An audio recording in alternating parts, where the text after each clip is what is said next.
There's something unsettling about working while the rest of the world is asleep. Empty buildings, dark car parks, hours without seeing another person. But for the three workers in tonight's stories, the thing they were afraid of wasn't paranormal. These stories really happened. And after hearing the last one, you might never volunteer for the night shift again. Our first story happened at a 24-hour service station in Western Australia in March 2020. A young employee was relatively new to the job. During the day, two people normally worked there, but overnight, he was alone.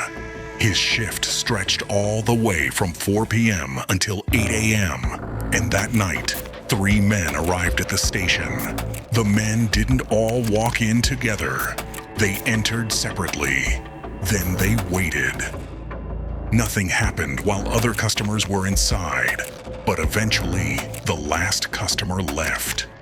The employee was now completely alone with them. That's when one of the men suddenly jumped over the counter. The worker was attacked during the robbery. After the men finally left, he managed to call emergency services and was taken to hospital. He survived, but later resigned and underwent trauma counseling. Western Australia's workplace safety regulator subsequently highlighted the incident when warning about the dangers faced by people working night shifts alone. But another Australian service station worker wouldn't be so fortunate.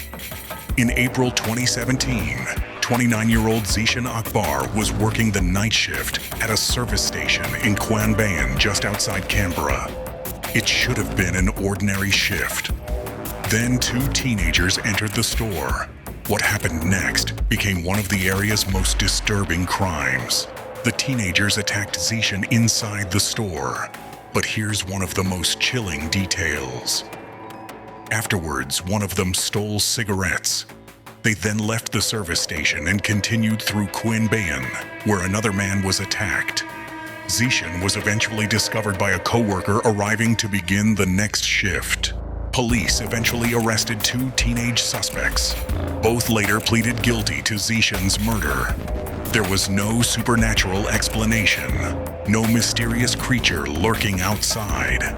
Just an ordinary person who went to work one night and encountered the exact kind of danger most night shift workers hope they'll never face.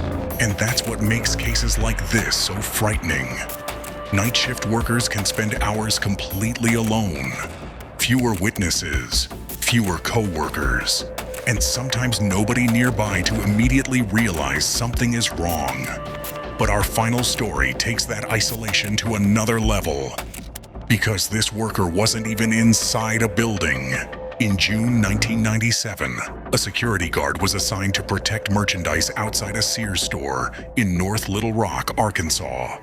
Her shift ran from 9 p.m. until 9 a.m., 12 hours, outside, alone. And according to the later federal workplace investigation, something normally available to guards wasn't provided that night: communication equipment. There was another problem. She didn't have a vehicle available at the worksite either. There were no Sears employees there during her shift to provide the communication equipment workers had received on previous occasions. Sometime around 2 a.m., while she was protecting the merchandise area alone, she was attacked. The security guard was killed. The case attracted enough attention that the U.S. Occupational Safety and Health Administration investigated the circumstances surrounding her working conditions. Investigators specifically examined whether she had been placed in a dangerous situation without appropriate protection.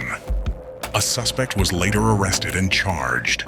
And that's what separates these stories from the hundreds of creepy night shift stories posted online. These weren't ghosts. They weren't creepypastas. They weren't monsters invented to scare you. They were real people doing completely ordinary jobs.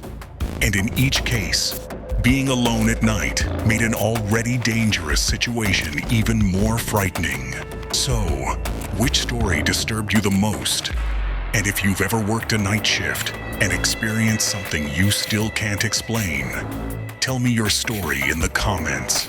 Subscribe to Beyond Strange for more disturbing true stories, mysteries, and events that sound impossible.